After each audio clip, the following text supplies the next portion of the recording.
వచ్చేసి blouse back part తీసుకోండి. Already నేను స్టిచ్ చేసేసాను. సో 1/2 ఇంచ్ అనేది వదిలేసేయాలి ఎక్స్ట్రా. అంటే ఖర్చు ఆల్రెడీ స్టిచ్ చేసాము ఇక్కడ. కాబట్టి 1/2 ఇంచ్ అనేది మనము నార్మల్‌గా స్టిచ్చింగ్ చేయకపోతే 1/2 ఇంచ్ వదిలేసి ఈ విధంగా మెజర్ చేసుకోండి. నేను ఆల్రెడీ జాయిన్ చేసేసాను. 8.75 వచ్చింది నాకు. ఇందులో నుంచి మనము 1 ఇంచ్ అనేది తగ్గించుకోవాలి. 7.75 వస్తుంది. దీన్ని మనం పక్కన రాసి పెట్టుకోండి. దీంతోనే మనం స్లీవ్ కటింగ్ అనేది చేస్తాము. అంటే బ్లౌజ్ని యూజ్ చేసి స్లీవ్ కటింగ్ చేయాలంటే ఈ విధంగా మెజర్ చేసుకోవాలి. హ్యాండ్ లూజ్ వచ్చేసి 10 ఇంచెస్.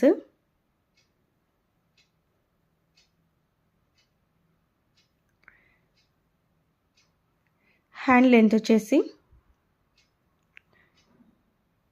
నేను 8 ఇంచెస్ తీసుకుంటున్నాను. 10 ఇంచెస్ అయినా తీసుకోవచ్చు. క్యాప్ హైట్ ఫార్ములా వచ్చేసి చెస్ట్ రౌండ్ బై